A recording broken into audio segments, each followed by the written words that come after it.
बार स्वागत करती हूँ आपके अपने YouTube चैनल एग्जाम एक्सप्रेस में।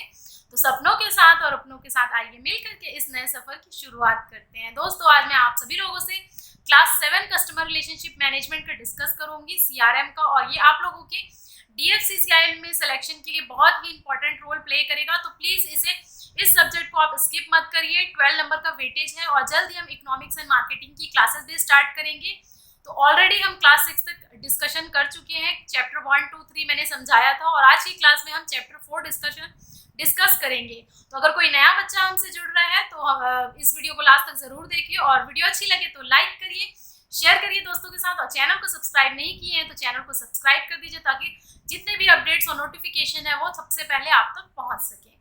तो दोस्तों, हमारा इंडियन हिस्ट्री और एंड रेलवे DFCCIL का वो भी कवर हो चुका है, और आने वाली क्लासेस में जैसे ही CRM कंप्लीट होता है मैं MCQs क्वेश्चन पे बात करूंगी।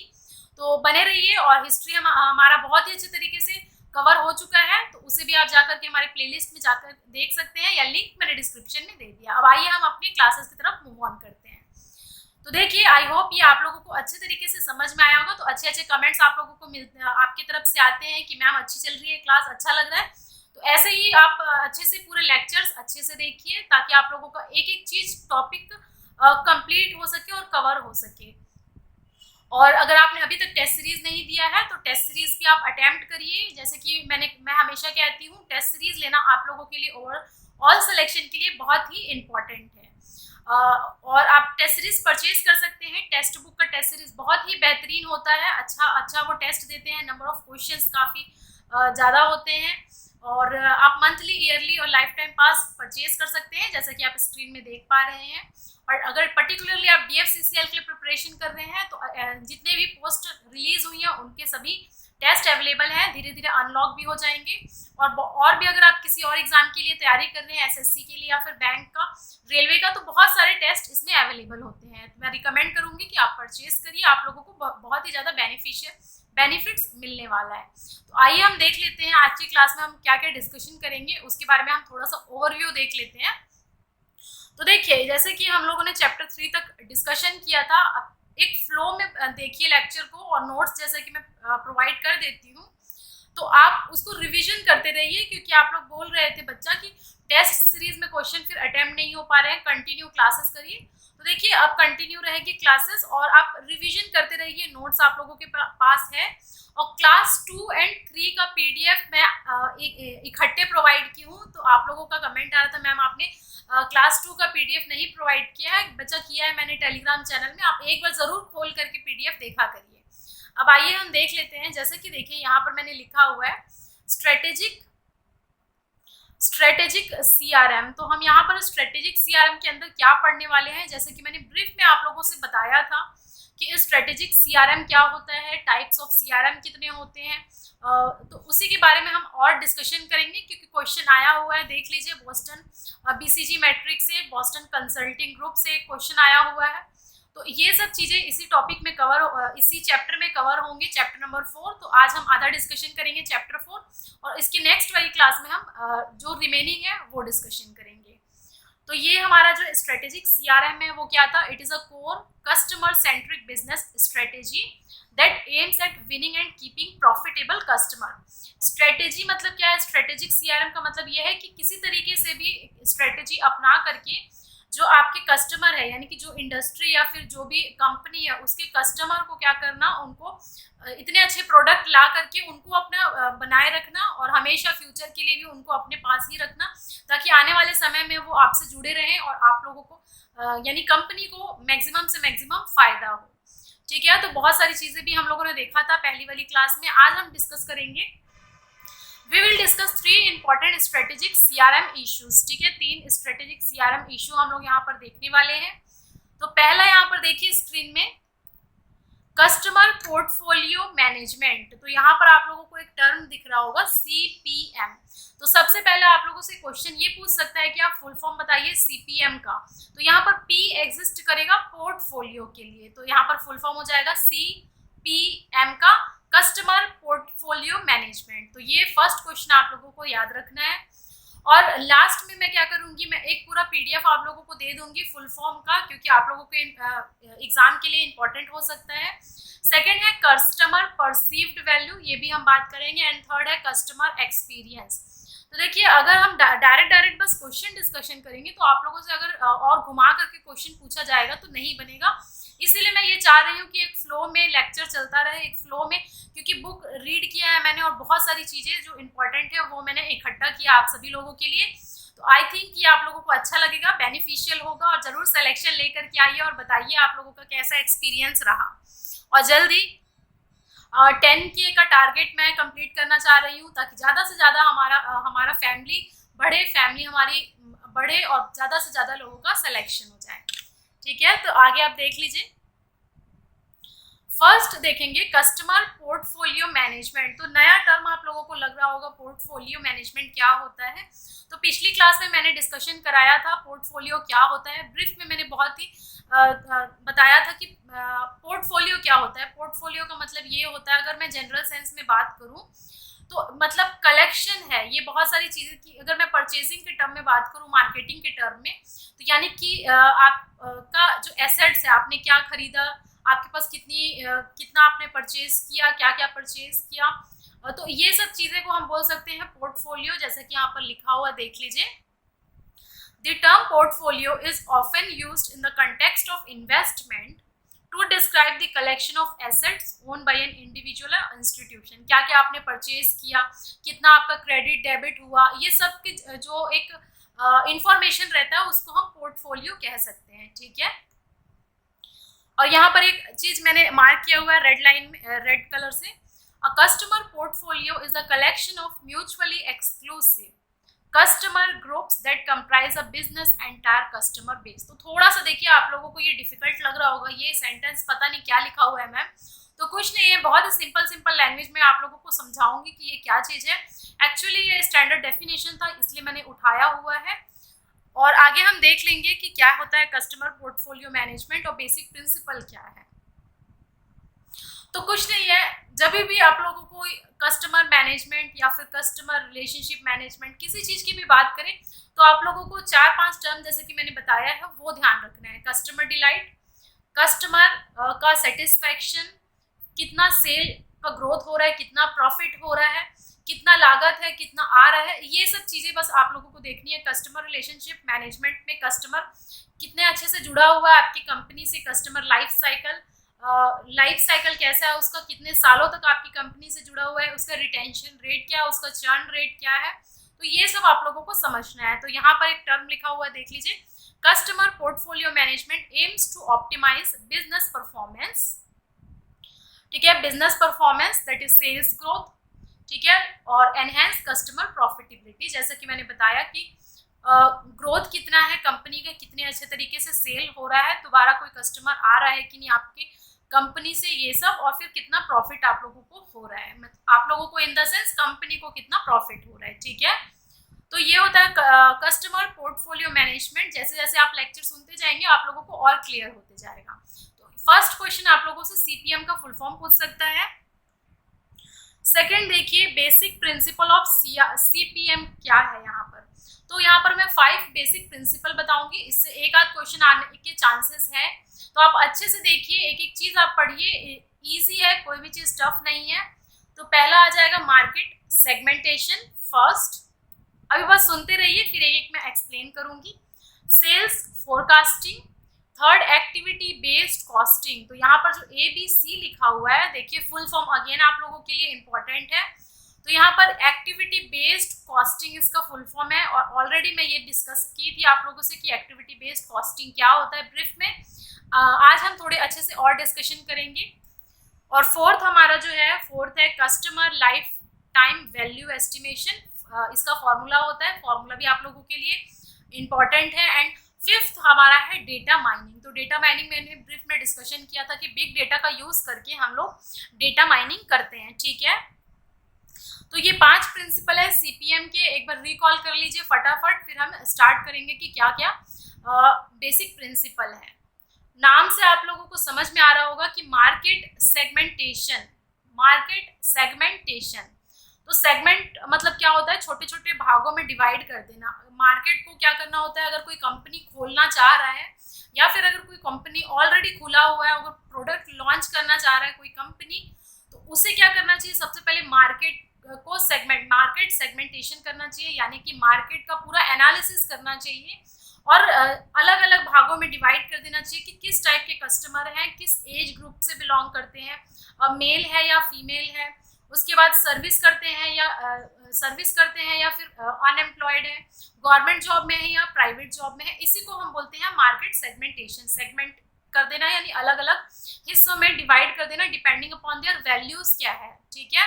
तो यही चीज यहाँ पर लिखा हुआ है, market segmentation is the process of dividing up market into more और less subset for which it is possible to create different value proposition.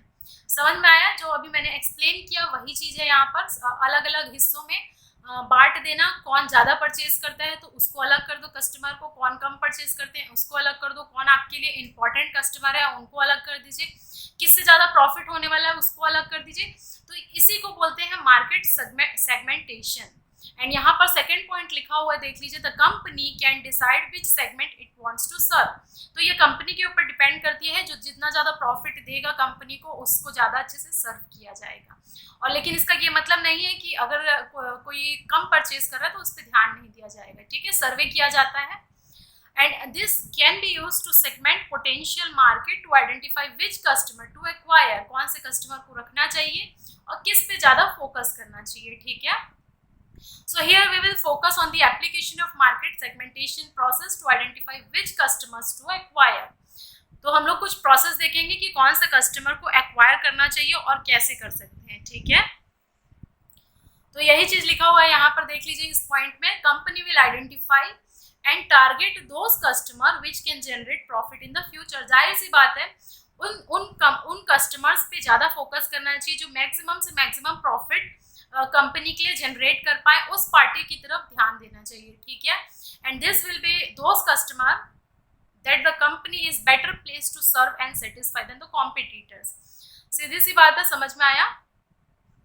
And ये कंपनी, जैसे कि मैंने बताया था कि डेटा कलेक्शन या डेटा माइनिंग के लिए डेटा कलेक्ट कैसे किया जाता है, तो बहुत सारी चीज़ें होती हैं, सर्वे करा जाता है और फीडबैक के थ्रू डेटा कलेक्ट किया जाता है। आपके आजकल जो सोशल मीडिया है, फेसबुक है, ट्विटर है, इंस्टा है, व्हाट्सएप है, ये सारी चीज़ों से इकट्ठा करते हैं आपका फिर इंफॉर्मेशन, नाम क्या है, आप कितने एज ग्रुप से बिलोंग करते हैं, आपका ईमेल आईडी क्या है, आपका फ़ोन नंबर क्या है, आप क्या करते हैं, स्टूडेंट है या एम्प्लॉयड हैं, ठीक है, गवर्नमेंट जॉब करते हैं या प्राइवेट जॉब करते हैं।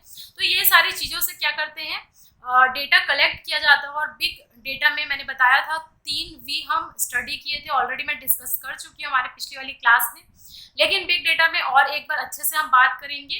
तो ये इंपॉर्टेंट है आप लोगों के लिए, इस तरीके से कंपनी बिग डेटा के थ्रू डेटा कलेक्ट करती है, ठीक है। आई थिंक ये आप लोगों को क्लियर होगा।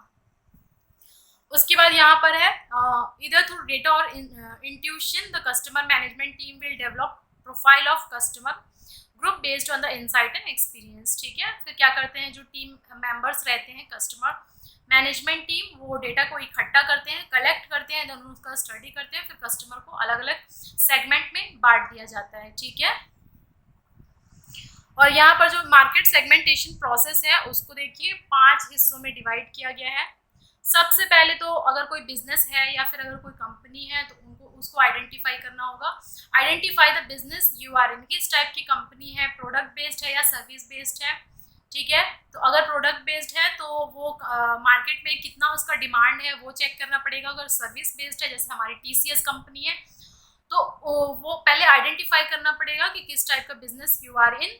Second, identify the relevant segmentation variable, यानी कि मान लीजिए सबसे पहले मार्केट में हमें क्या करना होगा, सेगमेंट में अलग अलग तरीके से डिवाइड कर देना होगा। अगर कोई कंपनी है, अगर कोई मान लीजिए किड्स वेयर, जैसे कि firstcry.com है, आप सभी लोग सुने होंगे कि कपड़े को ये डील करते हैं बच्चों के लिए और बहुत कॉस्टली ड्रेस भी आते हैं, तो वो अलग अलग एज ग्रुप में डिवाइड कर देते हैं। और ये एक एग्जांपल है, इसी तरीके से किसी भी मार्केट का सेगमेंटेशन किया जाता है एज ग्रुप के हिसाब से।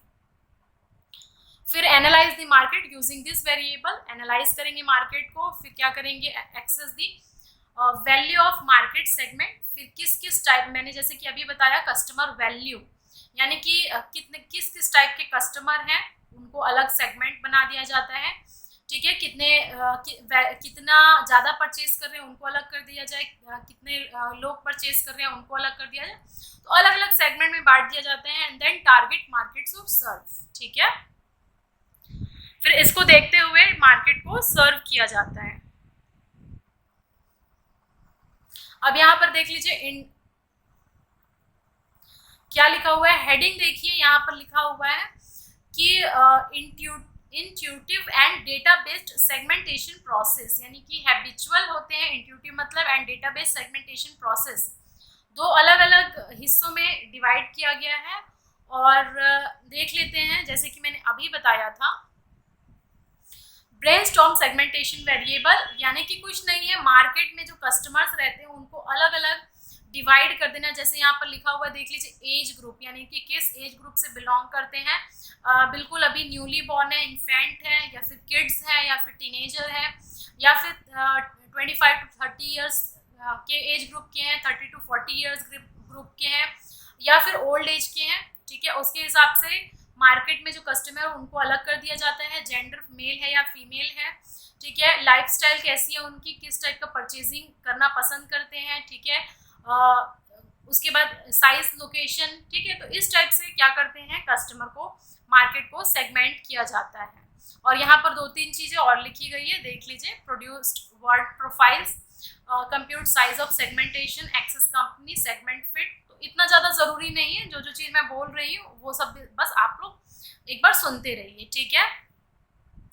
और डेटा बेस्ड क्या है, देख लीजिए, यहाँ पर ऑब्टेन द कस्टमर डेटा, जैसे कि internal and external data collect किया जाता है, डेटा माइनिंग यानी बिग डेटा के थ्रू, और analyse the customer data, definitely सी बात है, डेटा कलेक्ट करके उसको एनालाइज करना पड़ता है कि किस टाइप के कस्टमर है और ये कितना प्रॉफिट हमारी कंपनी के लिए कर सकते हैं, and then identify high, medium, low customer segment, जैसे कि मैंने बताया, depending upon the values customer को सेगमेंट किया जाता है, and profile customer with segment, तो ये भी डेटा बेस्ड है, age, gender, lifestyle and etcetera, ठीक है। तो ये इतनी सारी चीज़ें बस यही लिखी गई है कि कस्टमर किस टाइप से डिवाइड कर सकते हैं मार्केट में, जितने भी कस्टमर है उनको।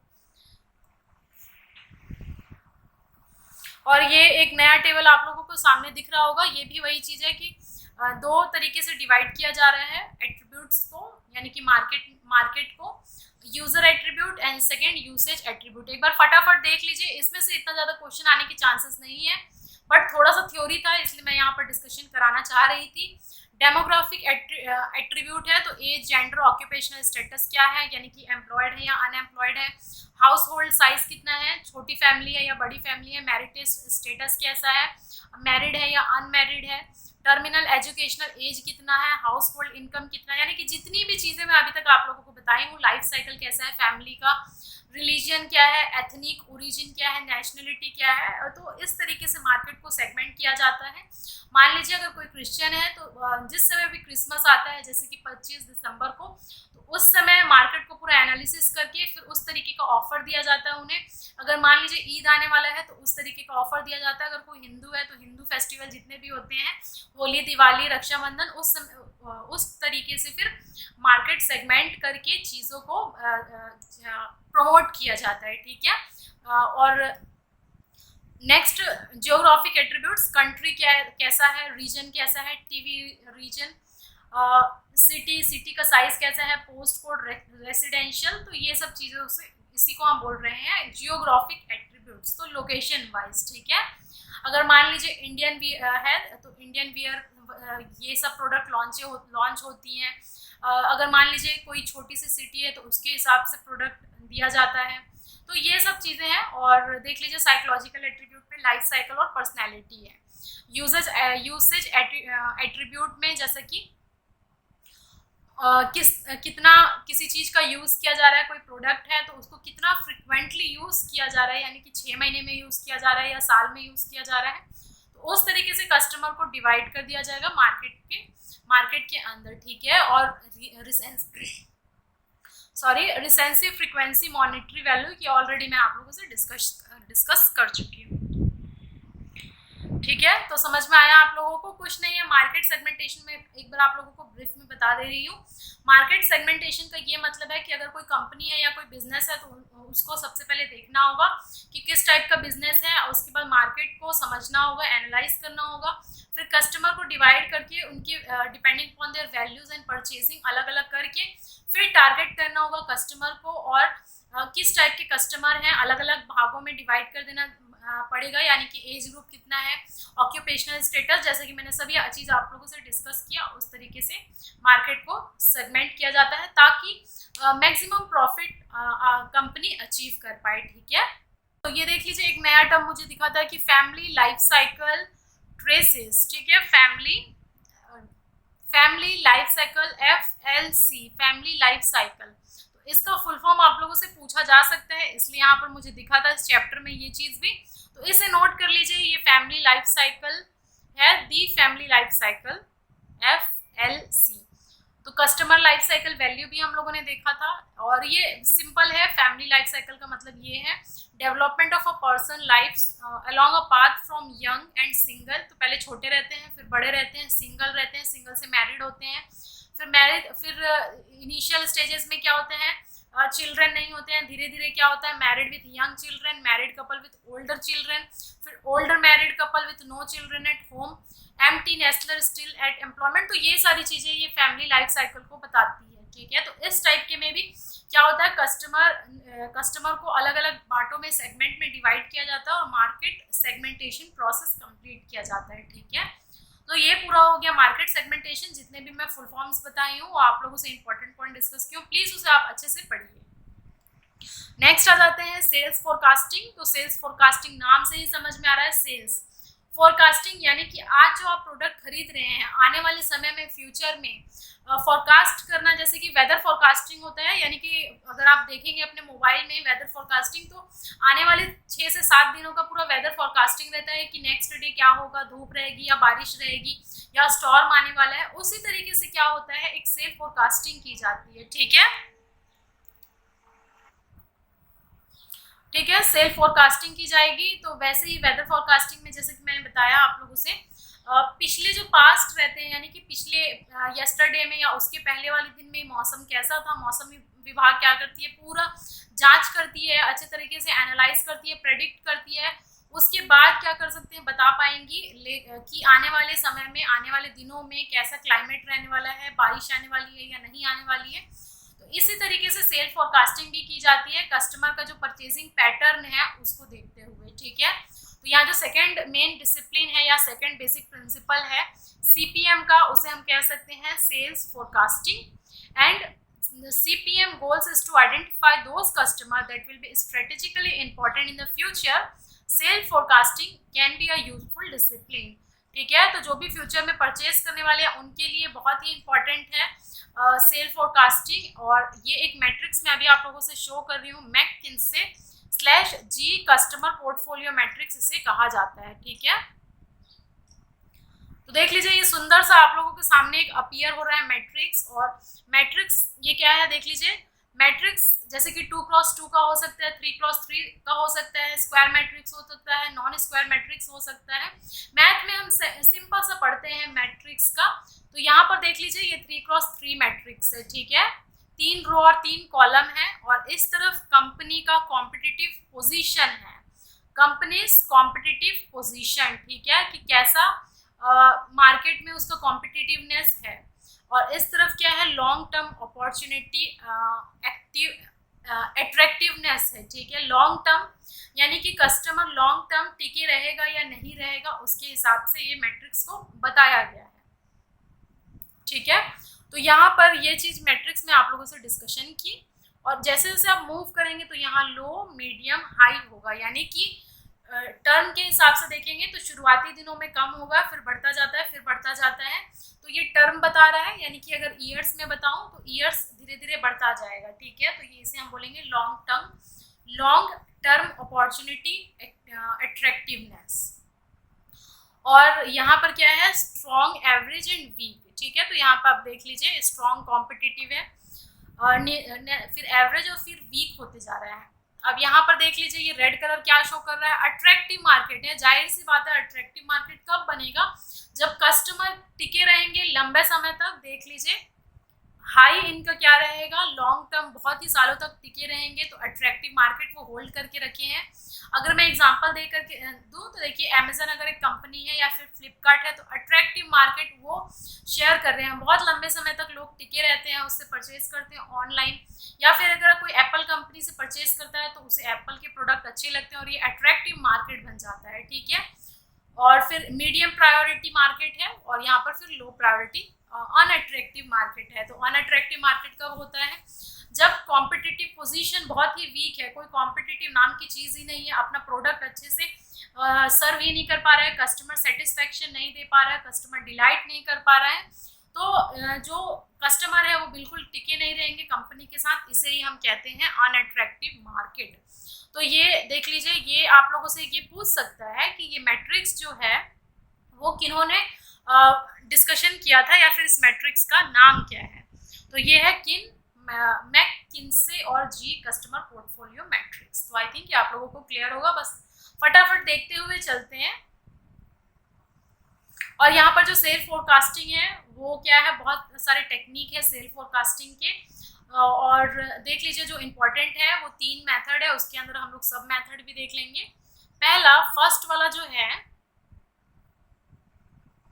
पहला वाला है क्वालिटेटिव मेथड्स, जिसमें 2 मेथड आता है, customer survey and sales team estimate, ठीक है। पहला क्वालिटेटिव मेथड जिसके अंदर 2 पढ़ेंगे, customer survey and sales team estimate.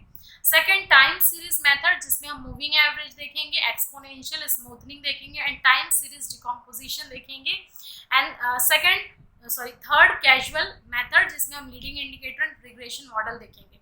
तो ये आप लोगों को एकदम डीप में नहीं पढ़ना है, ठीक है, डीप में बिल्कुल भी आप लोगों से नहीं पूछा जाएगा, और मैं ये रिकमेंड करूंगी कि इतना ज़्यादा बुक में डीप में पढ़ के जाइए भी मत, क्योंकि जितना भी मैं पढ़ा रही हूँ ये आप लोगों के लिए मोर देन सफिशिएंट है। आप देखिएगा क्वेश्चन मैक्सिमम से मैक्सिमम इससे ही आएंगे, क्योंकि जितना इंपॉर्टेंट मुझे लगता है उतना मैं आप लोगों को बता देती हूँ। तो वीडियो अच्छी लगे तो लाइक करते रहिए, शेयर करते रहिए, और चैनल को सब्सक्राइब नहीं किया है तो चैनल को सब्सक्राइब कर दीजिए, ताकि जितने अपडेट्स और नोटिफिकेशन आपको सबसे पहले मिले। और देख लीजिए कि DFCCL का पेपर बहुत ही जल्द कंडक्ट करा दिया जाएगा, सितंबर और अक्टूबर में टेंटेटिव डेट है। तो जैसे कि आप सिचुएशन देख रहे हैं, प्रेजेंट सिनेरियो ठीक हो रहा है और बहुत सारे वैक्सीनेशन ऑलरेडी चल रहे हैं, तो इसीलिए आप अच्छे से प्रिपरेशन कंटिन्यू रखिए, बिल्कुल डीमोटिवेट मत होइए। जून देखिए ऑलरेडी खत्म हो चुका है, जुलाई है, और जुलाई के बाद अगस्त और सितंबर में आप लोगों का पेपर होगा। तो 2 से ढाई महीना इसको एकदम रगड़ के पढ़िए, बिल्कुल नींद अपना जो है वो थोड़ा कम कर लीजिए, ठीक है, ज़्यादा से ज़्यादा अपना टाइम इन्वेस्ट करिए पढ़ाई में। और मैं उम्मीद करूँगी कि आप लोगों का सबका अच्छे से सिलेक्शन हो जाए और फिर आप हमारे पास आएँ, आपका इंटरव्यू सेशन कंडक्ट कराया जाए, ठीक है। तो यहाँ पर देख लीजिए कस्टमर सर्वे है, क्वालिटेटिव मेथड एक most widely used method forecasting method है। तो इसमें आप लोगों को क्वेश्चन कैसा बनेगा देख लीजिए। सेल फोरकास्टिंग का मेथड आप लोगों से पूछ सकता है, या फिर ये नाम दे देगा और बोलेगा कि ये किस चीज का मेथड है, तो आप बोलेंगे क्वालिटेटिव मेथड, या फिर customer survey is a method of sales forecasting in CPM, ठीक है, first question. And the second question that can be asked is कौन सा most widely used forecasting method है, सेल फोरकास्टिंग मेथड, तो आप कहेंगे क्वालिटेटिव मेथड, ठीक है। आपको समझ में आया किस टाइप का क्वेश्चन आप लोगों से पूछा जाएगा। और इसमें जैसे कि हमने कस्टमर सर्वे देखा था, तो कस्टमर सर्वे का मतलब क्या है, सिंपल सा है, सर्वे किया जाता है कस्टमर का। जैसे कि मान लीजिए आप कोई क्लॉथ की दुकान में जा रहे हैं, या फिर कोई आप शूज़ की दुकान में जा रहे हैं, तो वहाँ पर आप लोगों को फिर सर्वे किया जाता है। या फिर अगर कोई मॉल में आप चले जाते हैं तो कई बार आप देखते हैं कि सर्वे किया जाता है, आप लोगों से नाम वाम पूछा जाता है कि आप क्या करते हैं, ठीक है। तो इस तरीके का सर्वे किया जाता है, फ्यूचर में आप परचेज करना चाहेंगे कि नहीं, या फिर आप लोगों को कैसी लगी, 5 में से आप कितना रेटिंग देना पसंद करेंगे। अगर कोई क्लॉथ परचेज किए तो उसकी फैब्रिक कैसी है, और या फिर सिंपल अगर मैं कहूँ अमेजन से, तो नीचे में आपको रेटिंग आती है, फिर इसका कपड़ा कैसा है, क्लॉथ कैसा है, उसका मटेरियल, उसकी स्टिचिंग कैसी है, उसका कलर कैसा है, फिटिंग कैसी है, तो ये सब चीज़ें पूछी जाती है, इसको कहते हैं customer survey. And customer survey ask consumer or purchasing officer to give an opinion on what they are likely to buy in the forecasting period. ठीक है, आने वाले फ्यूचर में प्रेडिक्ट करने के लिए ये सब सर्वे किया जाता है. And this make sense when customer forward plan their purchasing. तो ये कब काम आता है, जब कस्टमर अपना प्लानिंग परचेज करते हैं. जैसे कई बार हम क्या करते हैं, चीज़ें मान लीजिए माइक्रोवेव ओवन खरीदना है, तो बार बार आप उसको अमेजन में जा करके सर्च करेंगे तो वो ऑटोमेटिकली हर जगह आप लोगों को दिखाने लगेगा. आपके फेसबुक अकाउंट में भी दिखाने लगेगा, साइड में छोटे से में, और अमेजन में साइड में जो ऑप्शन आते हैं उसमें भी थोड़ा बहुत चलने लगता है कि ये चीज़ आपने रिसेंटली देखा था और उसमें बेस्ट ऑफर ये सब है. ठीक है, तो ये सब है. और data can be obtained by inserting a question into the customer satisfaction survey. तो इस तरीके का क्वेश्चन आप लोगों से भी पूछा जाता है, कई बार देखते होंगे. For example, in the next 6 month are you likely to buy more. ठीक है, क्या आप और परचेज करना चाहते हैं, द सेम और less from us in the current period. तो ये सब क्वेश्चन पूछा जाता है, क्या आप अगले 6 महीने, आने वाले 6 महीने में परचेज करना चाहेंगे. इफ अगर हाँ, तो कितना आप परचेज करना चाहेंगे. ठीक है, क्या आप परचेज करना चाहेंगे. तो इस तरीके का सर्वे किया जाता है, फीडबैक लिया जाता है. Sales team estimate can be useful when sales person people have built close relationship with the customer. यही चीज़ है, एक सेल का टीम बना दिया जाता है, वो एस्टिमेट करती है सारी चीज़ें फिर. ठीक है, सेकंड आता है टाइम सीरीज अप्रोच. तो बस इसमें आप लोगों को मेथड देखना है. ये क्वेश्चन पूछ सकता है कि मूविंग एवरेज मेथड कौन से मेथड के अंदर आता है. तो टाइम सीरीज अप्रोच के अंदर आता है. और इसमें क्या है, कुछ नहीं है, एक सिंपलेस्ट, इसमें हिस्टोरिकल डेटा देखा जाता है. जैसे कि मैंने बताया था, वेदर फोरकास्टिंग में क्या किया जाता है, पिछले 2-4 दिनों या 10 दिनों का पूरा डेटा इकट्ठा किया जाता है, उसका एवरेज किया जाता है. फिर आने वाली जो समय है, 1 हफ्ते के अंदर अंदर फोरकास्ट कर दिया जाता है कि अगले नेक्स्ट डे में कितनी बारिश आएगी, या स्टॉर्म होगा, या गर्मी होगी, या ठंड होगी, कितना टेम्परेचर रहने वाला है, सब कुछ. तो इसी तरीके से सेल फोरकास्टिंग भी की जाती है. This approach make sense when there historical sales data, जैसा कि मैंने कहा, and the assumption that can be safely made that the future will reflect the past. सीधी सी बात है, जो चीज मैंने अभी आपको एक्सप्लेन किया.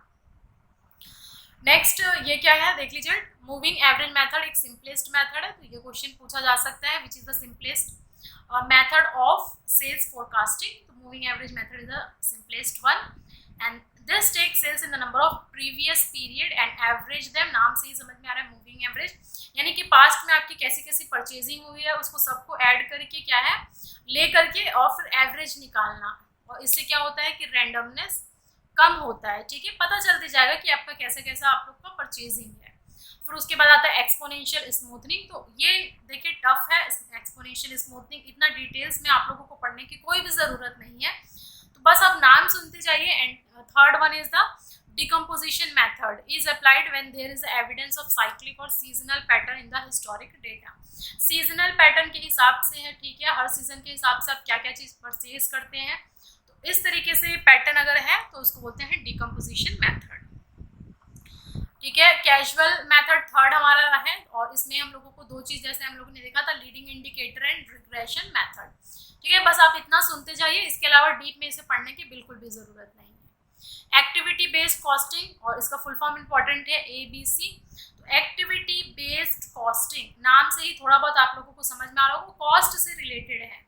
तो cost do vary from customer to customer, और ठीक है, some customer are very costly to acquire and serve, others are not. तो सीधी सी बात है, जो प्रॉफिट ज़्यादा देगा कंपनी को या फिर बिजनेस को, उससे उस कस्टमर को मैक्सिमम से मैक्सिमम ध्यान दिया जाएगा और उसे एक्वायर करने की कोशिश की जाएगी. और उनमें जो पैसा इन्वेस्ट करेंगे उसे हम कह सकते हैं एक्टिविटी बेस्ड कॉस्टिंग. ठीक है, तो यही चीज़ यहाँ पर लिखा हुआ है. और activity based costing is an approach to costing that split cost into 2 group, volume based cost and order related cost. Volume based cost यानी कि product related cost are variable against. ठीक है, तो देख लीजिए, वॉल्यूम बेस्ड कॉस्ट यानी कि product related.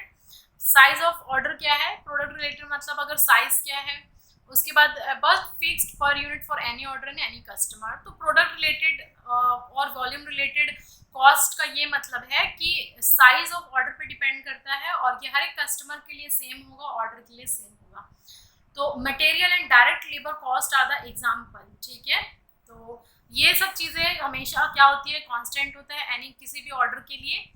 तो देख लीजिए, इतना इंपॉर्टेंट मुझे नहीं लग रहा है कि आप लोगों के सिलेबस में है। तो ऑर्डर रिलेटेड और vary according to the product and process requirement of each particular customer. सिर्फ आप ऊपर ऊपर देखते जाइए। एबीसी का फुल फॉर्म आप देख लीजिए और इसके अंदर एक दो पॉइंट हैं, बस वो देख लीजिए। उसके बाद आता है, ये इंपॉर्टेंट हो सकता है, लाइफ टाइम वैल्यू एस्टिमेशन, ठीक है। CLV ऑलरेडी हम लोगों ने देखा था। यहाँ पर एक बार फुल फॉर्मूला हम देख लेते हैं। तो जैसा कि आप देख पा रहे हैं, इंपॉर्टेंट है आप लोगों के लिए, the fourth discipline of principle is the customer lifetime value estimation. तो यहाँ पर आपको एक फॉर्मूला नजर आ रहा होगा। CLV is equal to small m into bracket में आप देख लीजिए स्मॉल r डिवाइड में 1 + i - r, ठीक है। तो ये फॉर्मूला है और इसे आप पढ़ लीजिए। इसका फॉर्मूला भी आप लोग से पूछ सकता है कि CLV का फुल फॉर्म क्या है और CLV का फॉर्मूला क्या है। तो आई थिंक ये आप लोगों के लिए इंपॉर्टेंट है, इसे पे थोड़ा ध्यान दीजिए आप लोग। और CLV क्या है, लाइफ टाइम वैल्यू है। M क्या है यहाँ पर, मार्जिन और प्रॉफिट फ्रॉम अ कस्टमर पर पीरियड, ठीक है। अगर आप एक ईयर के लिए ले रहे हैं तो मार्जिन क्या है या फिर प्रॉफिट कितना हो रहा है कस्टमर से, वो बताएगा। R क्या है, रिटेंशन रेट है, जैसे कि हम लोगों ने देखा था रिटेंशन रेट कि कस्टमर कितने दिनों मतलब कितने समय तक टिका है अपने बिजनेस में या फिर कंपनी में। और I यहाँ पर है डिस्काउंट रेट, ठीक है। तो ये देख लीजिए आप फॉर्मूला। उसके बाद आप एक एक चीज समझ लीजिए कि यहाँ पर स्मॉल m क्या है, स्मॉल r क्या है और स्मॉल i क्या है, ओके। इसका मतलब ये क्या है, देख लीजिए स्मॉल m मल्टीप्लाई किसके साथ है, ये फैक्टर के साथ है, r/1 + i - r, और इस फैक्टर को हम बोल रहे हैं मार्जिन मल्टीपल। तो आप लोगों से क्वेश्चन पूछा जा सकता है कि मार्जिन मल्टीपल क्या होता है, ठीक है। तो ये जो आपको ब्रैकेट में दिख रहा है r/1 + i - r, ये आप लोगों का है मार्जिन मल्टीपल, ठीक है। And is determined by both the customer retention rate small r and discount rate. तो इस फॉर्मूले में आप लोगों को r भी आ रहा है, i भी आ रहा है, ठीक है। एंड हम लोग जैसे देखे थे retention rate for most of the company it is 60 to 90%। तो कम से कम इतना होना ही चाहिए। अगर इससे नीचे वैसे भी होता है तो कंपनी क्या है, रिटेन नहीं कर पा रही है, प्रॉफिट ही नहीं होगा, तो उस कंपनी को चलाने का कोई ज़्यादा फायदा नहीं है, ठीक है। और एक चीज़ मैं ये आप लोगों से और डिस्कशन कराई थी, WACC full form again is important, the weighted average cost of capital, important है, is generally use to determine the discount rate. तो डिस्काउंट रेट के लिए ये यूज किया जाता है, ठीक है। तो इसमें इतना ही था, फॉर्मूला आप लोगों को इम्पॉर्टेंट है। अब इस फॉर्मूले पे बेस्ड आप लोगों को क्या कर सकता है, न्यूमेरिकल दे सकता है, आप लोगों को m की वैल्यू दे सकती है, आप लोगों को r और i की वैल्यू दे सकती है, और क्वेश्चन पूछ सकता है कि कस्टमर लाइफ टाइम वैल्यू कितना है, CLV कितना है, ठीक है। तो आई थिंक ये आप लोगों को क्लियर होगा। और अगर आने वाले समय में हम अगर MCQs क्वेश्चन देखेंगे, अगर ऐसा क्वेश्चन आता है जरूर मैं आप लोगों से डिस्कशन करूंगी, ठीक है। अब आ जाइए डेटा माइनिंग। तो डेटा माइनिंग हम लास्ट प्रिंसिपल देखने वाले हैं। डेटा माइनिंग यानी डेटा कलेक्ट करना, डेटा को इकट्ठा करना, और कैसे हम जनरली करते हैं देखते हैं। बिग डेटा के थ्रू कंपनी क्या करती है, कलेक्ट करती है, डेटा माइन करती है। तो ठीक है, ये चीज़ मैं थोड़ा सा डिस्कशन कराई थी पिछले वाली क्लास में। और जो मेजर वेंडर्स हैं डेटा माइनिंग टूल्स के लिए वो SAS हैं एंड SPSS है। तो ये कंपनी का नाम है। और जो दूसरी वाली ये सेकंड वाली है the letter owned by IBM company. तो IBM का ऑलरेडी हम लोगों ने पूरा डिस्कशन किया था कि IBM कंपनी कैसी है, ठीक है, उनके CEO कौन है, फाउंडर कौन है, फुल फॉर्म क्या है। तो अगर नहीं देखे हैं तो आप जरूर आप लेक्चर देखिए, अच्छे से समझिए, आपको एक एक सटीक इन्फॉर्मेशन मिलेगी, ठीक है। अब जो SAS है, promote a 5 step data mining process, यानी कि यहाँ पर एक डेटा माइनिंग प्रोसेस में ये 5 टर्म दिख रहा है, वो इम्पोर्टेंट है आप लोगों के लिए। ये कंपनी बताती है SEMMA, सीमा। तो इसमें S किस लिए स्टैंड कर रहा है, सैंपल के लिए, E एक्सप्लोर के लिए, M मॉडिफाई के लिए, M मॉडल के लिए, एंड A एक्सेस के लिए, SS के लिए। तो ये आप लोगों को 5 जो टर्म है सीमा का वो इम्पोर्टेंट है, याद रखना पड़ेगा। जाएगा, ठीक है। तो क्वेश्चन ऐसे ही पूछा जाता है, दे दिया जाएगा SEMMA, इसमें मान लीजिए आप लोग से पूछ सकता है कि M बताइए या फिर M जो है दूसरा उसका बताइए कि क्या यहाँ पर है, या फिर E क्या है, एक्सप्लोर है। तो यहाँ पर आप लोग को ये समझना है, ठीक है। और यहाँ पर जो डेटा माइनिंग टूल्स हैं वो बहुत ही तरीके के हैं। क्लस्टरिंग है, क्लस्टरिंग मतलब कुछ नहीं है, इकट्ठा करना है, ग्रुपिंग कर देना है, ठीक है। क्लस्टर मतलब होता है झुंड।